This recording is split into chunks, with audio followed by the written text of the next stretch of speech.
Music song छान के पिया दो ताड़ी अपना हो साड़ी से, खाली हाथे जाइब न तुहरा दुआरी से। काहे ऐसे ताकताड़ू नैना कटारी से, सब के पिया ताड़ू तू त बारी बारी से। आइल बड़ा दूर से तो रहना सबूर से,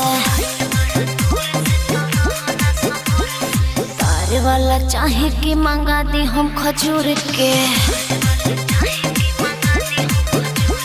छान के पिया दो ताड़ी अपना हो साड़ी से, खाली हाथे जाइब न तुहरा दुआरी से। काहे ऐसे ताकताड़ू नैना कटारी से, सब के पिया ताड़ू तू त बारी बारी से। आइल बड़ा दूर से तो रहना सबूर से, तारे वाला चाहे कि मंगा दी हम खजूर के।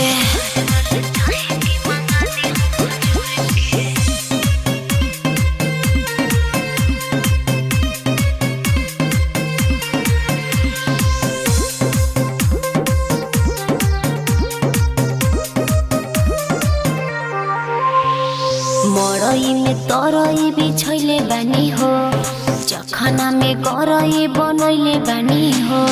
बोतल में न चाही दे दलबनी से हो, काहे ऐसे न पताड़ू ढकनी से हो।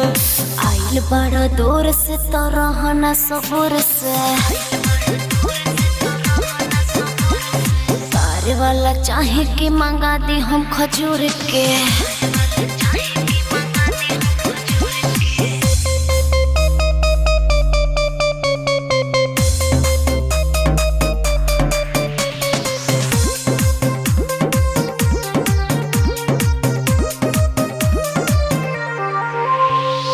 एक बारे पियो बताइब बारे बार, हमारा के जाने सारा जेल जवार। संजू जवाला कोई के रखस न उधार, पप्पू के आपन बनाइल बाता।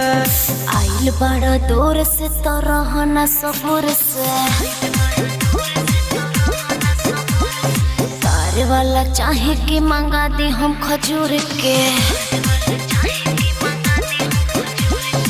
छान के पिया दो ताड़ी अपना हो साड़ी से, खाली हाथे जाइब न तुहरा दुआरी से। काहे ऐसे ताकताड़ू नैना कटारी से, सब के पिया ताड़ू तू त बारी बारी से। आइल बड़ा दूर से तो रहना सबूर से, तारे वाला चाहे कि मंगा दी हम खजूर के।